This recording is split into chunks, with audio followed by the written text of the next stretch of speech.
Hey everyone, here's the Nasdaq recap for May 11th. And checking out today, what I always want to make sure that I do, and I would recommend for you as well, is to wait until 9 o'clock before you even make any judgments on the day. Tune that news out of your mind because it might not go the way you always think it will. We're looking for straight lines, and we're looking at this is the resistance from the day before, and this was support from the day before, and those lines can help us to understand things throughout our time. And so if I was looking at this at 9 o'clock this morning, I was noticing a couple of things. First of all, this is favoring calls at the moment. The PSAR is down here. We have an 820 cross right there, but that doesn't mean that I'm just going to jump right in. I will share this with you, and if you played today at all, you noticed that the first real trade did not occur until about 2 hours in. It was after 11 o'clock Central Time. And so when we see something like this, you can see we have somewhat of a wedge that's been forming, and there is no clear direction at this point in time. But I would at least, while I'm waiting, I would be drawing these lines. In fact, that's what I was doing this morning to try to get a gauge of where is the support and resistance with this particular day. And VWAP is that yellow line that we have there in the middle. Below, we'd be playing puts. Above, we are favoring calls. And this is just a bit of a mess. Trying to figure out where is the resistance for the day. That looks like that's hitting a resistance line up there. But really, down at the bottom here, it's really following the PSAR dots. And we are now sitting at 940. We're over an hour into market open, and that's our first one right there, where that is something where I would be looking at this and saying, okay, it dropped below this wedge, and this is a play that I am in. I want to make sure that I take my profits right away. And you'll see this pretty soon here that this is actually going to follow a Fibonacci level. And so let's just pull up a fib retracement here. I don't always look at this, but on a given day like this, this is going to give us at least an idea of how the algorithms see these charts in a day as well. And so you can see right here, this is the 61.8 fib at this point. And so it broke down out of this wedge. But what I like to do is I like to sell at VWAP. In this case, I didn't have an opportunity to sell at VWAP, but I want to sell at that Fibonacci level right there because sometimes they will bounce and they will bounce hard. And you want to just take your profits whenever you can. And so I'll just click play here and you can see what happens. It did hit that fib level. It's pretty fascinating how these algorithms work. And there's just a little bit of a bounce here. You can see it dropped down below, and that was a very good time to get in and out. We have an opportunity here to make about a 20% trade, and that's always good to take your profits whenever you can. There we go. This one now came down, and it hit the actual fib level of the 78.6. And so that's a solid move right there. That would give us about a 40% trade on the day. And you want to take those profits when you can because you don't know when something might just bounce from here and bounce above VWAP.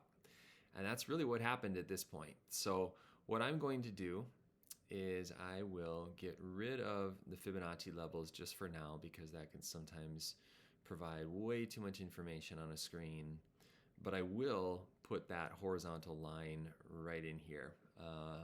During the day, I like to make those lines white, and we can say, okay, there's a bounce that's occurring. Well, how serious is this bounce? How high is this going to bounce? On this particular day, I definitely have my questions about how much something will bounce when inflation is as high as it is, but anything is possible. Now we're looking here and we're saying, okay, is this as high as this bounce is going to go? The top of these wicks is showing that there's a rejection here at the 302 level. And so I am looking now to get back into a put position if this would get below VWAP. And so you can see right there, right there. So the way I make my trades is I would place a stop buy, and a stop buy is opposite of a stop limit order where you sell at a certain price, but a stop buy is where you're going to buy at a certain price only if it gets to that price. And what's fascinating to me about this is that we are now in the possibility of a parallel channel. And so you can see we don't know how long this is going to go, but what I do want to have is some sort of an idea of, is this honoring certain levels along the way? Is this going to go down the chute? And so I am here. I've entered in right underneath VWAP, and I'm always trying to sell for 20%, 50%, and I'm definitely selling at this fib level here that showed strong support earlier. So we'll see what it happens this time around when it comes down and it hits this fib line. But you can see this is steady selling. It's coming right down the chute. And it hit that fib level, bounced a little bit, hit it again, and now we'll see what happens from here. Hit it again, and then you can see right there, this might be a freak out time for a lot of people where they see something like this and you think, oh my goodness, I need to get out. And I agree, this was not a fun candle to watch. But recognize that it hit VWAP, and if it stays under VWAP, that literally means volume weighted average price, that the average price is favoring puts if it stays below. And this next candle after this one is fascinating. This is a bearish engulfing candle. Some people might call it like a tweezer, where you can actually see a candle matches the size of the previous candle. This is a rejection of the reversal. It's saying, no, you're not getting out of this channel. In fact, let's get right back in the channel and back below fib. This right here was the candle of the day to really let us know what's going to be the direction as we go forth. There was another candle earlier in the day that gave us a hint. This is a bit of a shooting star.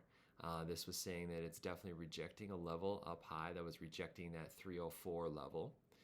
But right here, this one right here said, I'm just going to sit nice and calm because this is going to move and make a pretty big move on our day. And so we'll watch this here. This move, if we look at it and we look at our contracts pretty soon here, I believe is over a 200% move. So we'll just take a look at it. If you would have gotten in, well, it was definitely over 150%. If you would have gotten in at 1050. Let's see what would have happened here. Okay, we can even extend this channel, and sometimes I'll just adjust the channel to kind of find out, okay, what is it really honoring at this point in time? And it is really flying and going low at this point. Now, I don't have the level on here, but 295 has been honored in the past. It's been a weekly support in some areas, and so that's something when I have time to go through and look, I want to find out how far is this really going to go in a day.